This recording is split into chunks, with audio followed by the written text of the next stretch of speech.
বিএনপির প্রতি পজিটিভ দৃষ্টিভঙ্গি প্রকাশ করছে।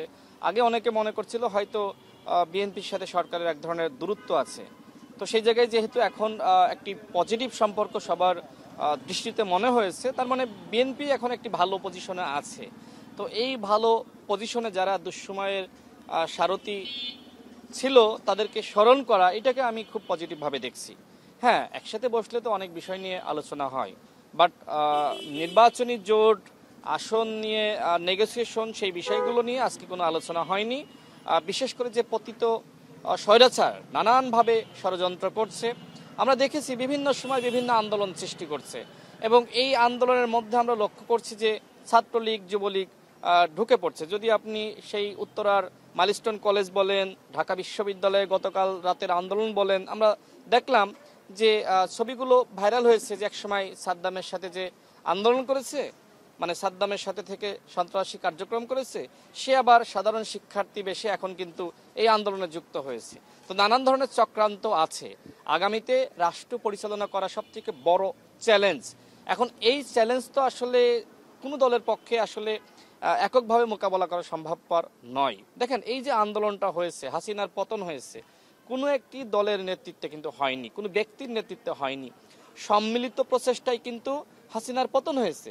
ঠিক বিএনপির যে ঘোষণা আছে, যুগপৎ আন্দোলনের যে ঘোষণা আছে, জাতীয় সরকার ব্যবস্থা, অর্থাৎ এই রাষ্ট্রকে যদি আপনি টিকিয়ে রাখতে চান, নতুন একটি রাষ্ট্র হিসেবে গঠন করতে চান, তাহলে আপনাকে জাতীয় সরকার লাগবে। আর জাতীয় সরকার কি? জাতীয় সরকার হলো যারা গণঅভ্যুত্থানে ভূমিকা রেখেছে, যারা যুগপৎ আন্দোলন করেছে, তাদের সবাইকে নিয়ে সরকার। এখন বিএনপি সেই একটি প্রস্তাবনা বা জাতির কাছে এক ধরনের কমিটমেন্ট রেখেছিল। এই কমিটমেন্ট শুধুমাত্র আমাদের সাথে না, বিএনপির এই কমিটমেন্ট জাতির কাছে। এখন বিএনপি আজকে যে আলোচনা হলো, তারা বলছে জাতির কাছে তাদের যে কমিটমেন্ট রয়েছে, সেই কমিটমেন্ট তারা আসলে বাস্তবায়ন করতে চায়। এতটুকু আলোচনা হয়েছে। এর বাইরে আসন নিয়ে নির্বাচনে একসাথে করব নাকি আমরা আলাদাভাবে করব, সেই বিষয়গুলো নিয়ে আজকে আলোচনা হয়নি।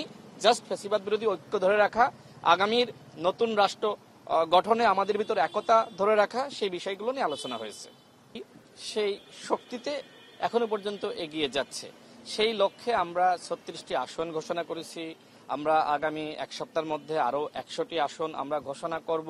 আমরা আমাদের যারা প্রার্থী রয়েছে, নেতাকর্মী রয়েছে, তাদেরকে আমরা নির্দেশনা দিয়েছি, তোমরা মানুষের কাছে যাও, মানুষের সাথে মতবিনিময় করো, মানুষের আকাঙ্ক্ষাগুলো বোঝার চেষ্টা করো। সেই লক্ষ্যে আমরা কাজ করছি। তফসিল ঘোষণার পরে তখন দলগুলো আলাপ আলোচনা করবে। আমরা তফসিল ঘোষণার আগে আমার মনে হয় না যে কোনো দল আসলে আসন নিয়ে বা একসাথে ইলেকশন করা নিয়ে আলোচনা করবে। গণ অধিকার পরিষদ এখনো পর্যন্ত আসলে ওইভাবে একসাথে কার সাথে নির্বাচন করবে, কার সাথে করবে না, ওই ধরনের আলোচনা করেনি। আমরা কিন্তু দেখবেন আমাদের বক্তব্য যদি আপনি খেয়াল করেন, আমরা বারবার বলছি যে ফ্যাসিবাদ বিরোধী শক্তি আমাদেরকে এক থাকতে হবে। অন্যথায় আজকে যদি বিএনপির বিরুদ্ধে গণ অধিকার পরিষদ বলে, বা গণ অধিকার পরিষদের বিরুদ্ধে জামাত বলে, বা এনসিপি বলে বিএনপির বিরুদ্ধে, এই যে আমাদের ঐক্যের মধ্যে যে ফাটল ধরলো, এই ফাটলের সুযোগে কিন্তু আওয়ামী লীগ ফিরে আসবে। এই মুহূর্তে আমার কাছে যেটি মনে হয়, দেখেন আমাদের দলগুলোর মধ্যে যথেষ্ট বিভাজন, আমাদের বক্তব্য আচরণে যথেষ্ট বিভক্তি পরিলক্ষিত হচ্ছে। তো সেই জায়গায় যদি এইরকমই চলতে থাকে, তাহলে কি সামনে এই যে দ্বন্দ্ব, এই দ্বন্দ্ব থেকে কিন্তু সংঘাত শুরু হবে। তখন কি হবে? তখন আমাদের এই সংঘাত বা দ্বন্দ্বের সুযোগে কিন্তু আওয়ামী লীগ ব্যাক করবে। আর এই জন্য দরকার একতা, সবার ভিতরে একতা, একে অপরকে ছাড় দেওয়ার মানসিকতা, সবাইকে নিয়ে পথ চলা। এবং সেই পথ চলার জন্যই আজকে মূলত বিএনপি আমাদেরকে ডেকেছিলেন, অন্যান্য দলকে ডাকছেন। সব মিলে কিভাবে একসাথে থাকা যায়, একসাথে আগামীর রাষ্ট্র বিনির্মাণ করা যায়, সেটি নিয়ে মূলত আলোচনা হয়েছে। দেখেন, বিএনপির পক্ষ থেকে বিএনপির ভারপ্রাপ্ত চেয়ারম্যান জনাব তারেক রহমান ছিলেন, বিএনপির সংগ্রামী মহাসচিব মির্জা ফখরুল ইসলাম আলমগীর ছিলেন, এবং বিএনপির স্থায়ী কমিটির সদস্য জনাব ইকবাল হাসান মাহমুদ টুকু সাহেব ছিলেন, বিএনপির আরেকজন স্থায়ী কমিটির সদস্য জনাব আমির খসরু মাহমুদ চৌধুরী ছিলেন, এবং আমাদের দলের পক্ষ থেকে আমাদের সংগ্রামী সভাপতি নুরুল হক নূর ছিলেন, আমি দলের সাধারণ সম্পাদক রাশেদ খান ছিলাম, আমাদের দলীয় যিনি মুখপাত্র বা সিনিয়র সহসভাপতি ফারুক হাসান ছিলেন, আমার পাশে আমাদের সিনিয়র যুগ্ম সাধারণ সম্পাদক হাসানুল মামুন ছিলেন, এবং আমাদের আরেকজন উচ্চতর পরিষদ সদস্য জনাব হাবিবুর রহমান রিজু, তিনি উপস্থিত ছিলেন। অর্থাৎ আমরা আমাদের দলের পক্ষ থেকে 5 জন উপস্থিত ছিলাম, আর বিএনপির পক্ষ থেকে বিএনপির ভারপ্রাপ্ত চেয়ারম্যান এবং মহাসচিব সহ আরো 2 জন স্থায়ী কমিটির সদস্য, সব মিলিয়ে তারা 4 জন উপস্থিত ছিলেন। আচ্ছা, জনাব তারেক রহমান আপনাদের কি তার সাথে কি কথা হলো, তিনি কি বললেন, আপনাদের প্রতি কি পরামর্শ বা আপনার সামনের দিনগুলোতে নির্বাচন সামনে রেখে এখন কি ধরনের কার্যক্রমে যাবেন? আপনি বলছিলেন যে বিভিন্ন জায়গায় যেই সহিংসতার ঘটনা ঘটছে সেগুলোর মধ্যে পুরনো ফ্যাসিবাদের কিছুটা অংশগ্রহণ রয়েছে এবং তারা ফিরে আসার একটা চেষ্টা সেখান থেকে করছে। আপনি একটু যদি আমাদেরকে বলেন যে এই ফ্যাসিবাদ মোকাবিলায় আপনারা বিএনপির সাথে মানে আপনারা একই পেজে আছেন কিনা, একই পাতায় আছেন কিনা?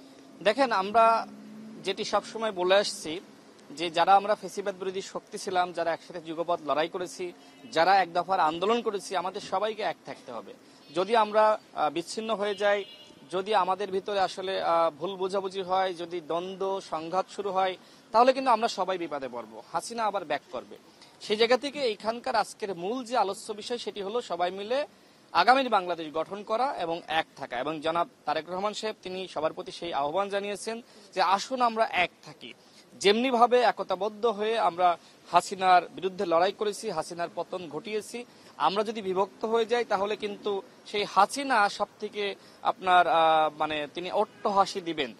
এইখানে আসলে এই ফ্যাসিবাদ বিরোধী শক্তির এক থাকা এবং যে ফ্যাসিস্ট ব্যবস্থা হাসিনা কায়েম করেছে সেই ব্যবস্থার অবসান ঘটিয়ে এই যে ৩১ দফা যেটি ছিল, আসলে অনেকে বলে থাকে শুধু বিএনপির দফা, না, এটি যারা বিএনপির সাথে যুগপৎ আন্দোলন করেছে তারা সম্মিলিত প্রচেষ্টায় কিন্তু ৩১ দফা তৈরি করেছিল। সেখানে কিন্তু রাষ্ট্র সংস্কারের কথা বলা আছে।